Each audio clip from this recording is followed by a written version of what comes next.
Hello दोस्तों, स्वागत है आपका केआर क्लासेस में। इंडियन पॉलिटी की सीरीज चली हुई है और आज का जो टॉपिक है वो है हमारा आर्टिकल 55 रिलेटेड टू प्रेसिडेंट। ठीक है, और इसके आर्टिकल की लिस्ट मैंने कल दे दी है और आज जो मैं डिस्कस करने वाली हूँ वो सिर्फ होगा आपका आर्टिकल 55। आर्टिकल 55 में क्या दिया गया, प्रेसिडेंट का इलेक्शन प्रोसीजर दिया गया है जो कि वेरी टफ है प्रोसीजर है, तो उसको मैं आज बिल्कुल डिटेल में समझाऊंगी। ये लेक्चर उसी के ऊपर। So let start. और प्लीज चैनल के साथ बने रहिएगा, लाइक शेयर सब्सक्राइब करते रहिएगा। ठीक है, तो जो आर्टिकल 55 है इसमें हमारे कॉन्स्टिट्यूशन में दिया गया है कि आर्टिकल 55 के तहत प्रेसिडेंट का इलेक्शन होगा और उसका प्रोसेस क्या है, मैनर क्या है वो बताए गए हैं। सबसे पहले मैं आपको बता देती हूँ जो मेथड है वो है का इनडायरेक्ट तरीके से क्या है, इनडायरेक्ट वे में इलेक्शन होता है, सीक्रेट बैलेट प्रोसेस होता है। ठीक है, और क्या होता है, single transferable vote will be used to select the president and voting will take place in secret ballot process. ये प्रोसेस है, बट पूरा प्रोसेस क्या है वो मैं आपको बताती हूँ कि स्टेट्स की असेंबली के हैं जो वो कैसे इसमें पार्टिसिपेट करते हैं, एमएलए उनकी वोटिंग क्राइटेरिया क्या है, कैसे उनकी वोटिंग काउंट की जाती है, उनका वोट वैल्यू कैसे काउंट किया जाता है और एमपीज का कैसे किया जाता है। तो इसमें जो है बताया गया है कि ईच सिलेक्टेड पार्टनर, ये तो इसमें दो मेथड होते हैं। एक तो होता है समरूपता का सिद्धांत, यूनिफॉर्मिटी का।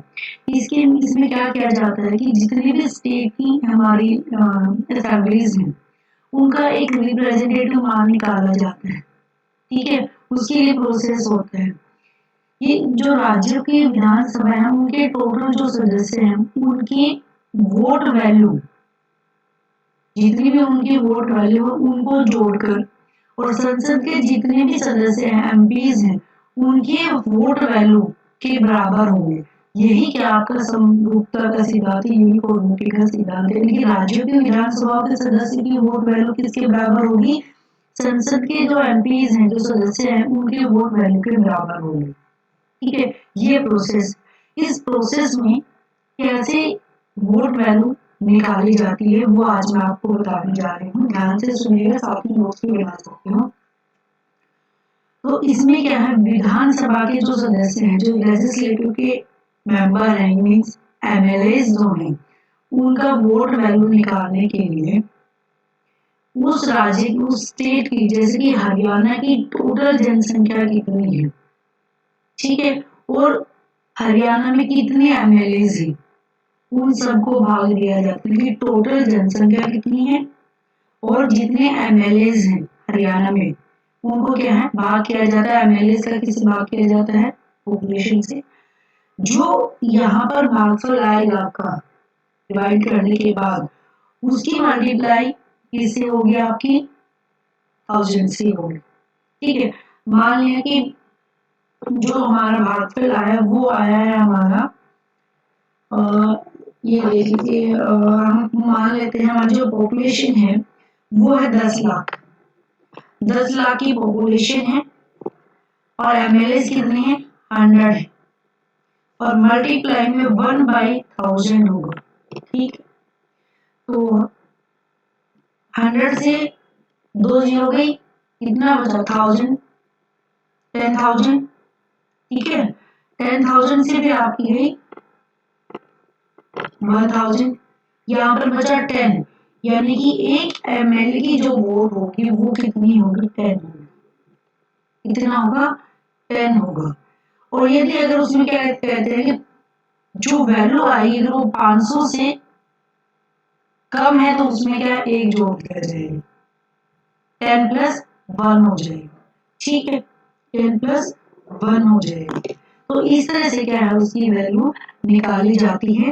तो जो मेन इसका प्रोसेस होगा, राज्य की विधानसभा के सदस्य का, एक सदस्य का एक सदस्य की वैल्यू इक्वल राज्य की कुल जनसंख्या बाय राज्य विधानसभा के निर्वाचित सदस्यों की कुल संख्या, यानी कि जो इलेक्टेड मेंबर्स हैं एमएलएस हैं, ठीक है, और भाग में 1000 या मल्टीप्लाई 1/1000। ये प्रोसेस है राज्य की विधानसभा का।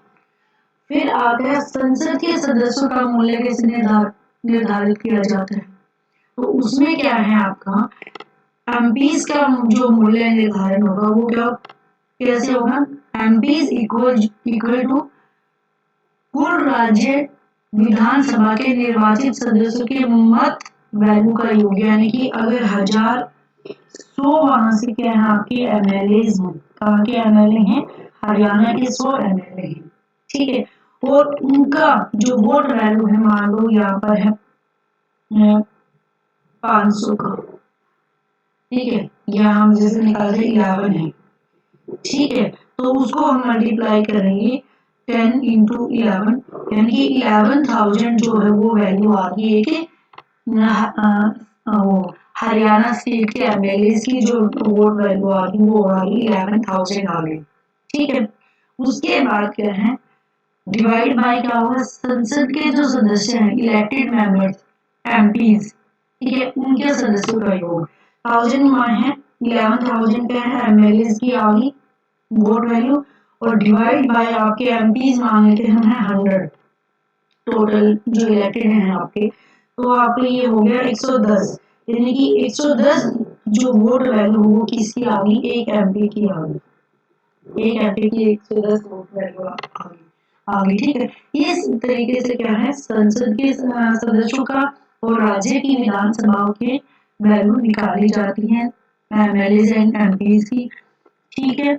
और जो ये प्रोसेस है ये किसके थ्रू किया जाता है आपका आनुपातिक प्रतिनिधित्व का सिद्धांत इसे कहते हैं, जिसमें दोनों का योग बराबर है, ये काम करने के लिए एकल संक्रमणीय सिद्धांत की पद्धति है, यानी कि इसमें क्या है यदि निर्वाचन में एक से अधिक उम्मीदवार हैं तो मतदाताओं द्वारा मतदान वरीयता क्रम से दिया जाता है। किसके अंदर आएगा एकल संक्रमणीय सिद्धांत, यानी कि एकल संक्रमणीय सिद्धांत क्या है, सिंगल ट्रांसफेरेबल वोट क्या है, इसमें है का मतलब है यदि इलेक्शन में एक से अधिक उम्मीदवार कैंडिडेट उठे हुए हैं तो मतदाता जो जो वोट देने वाले हैं उनके द्वारा मतदान जो वोटिंग करेंगे वो अपने प्रेफरेंस के अकॉर्डिंग करेंगे, ठीक है। इसमें क्या इसका मतलब है मतदाता मतदान पत्र में उम्मीदवारों के नाम या चुनाव चिन्ह के समस्त अपना वरीयता क्रम लिखेगा कि पहले में मेरा ये है, दूसरे में ये है, तीसरे में ये, अगर 3 उठे हुए हैं तो सबका क्या अपना प्रेफरेंस उनकी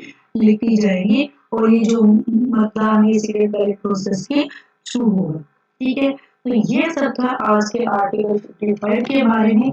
ऐसे ही जो एक अदर इम्पोर्टेंट इसका आर्टिकल आर्टिकल 61 इम्पीचमेंट के बारे में, उसके बारे में भी मैं आपके एक ऐसी ही वीडियो बना के दूंगी। Okay bye, see you in next video. Please channel को लाइक शेयर सब्सक्राइब करो। Stay tuned.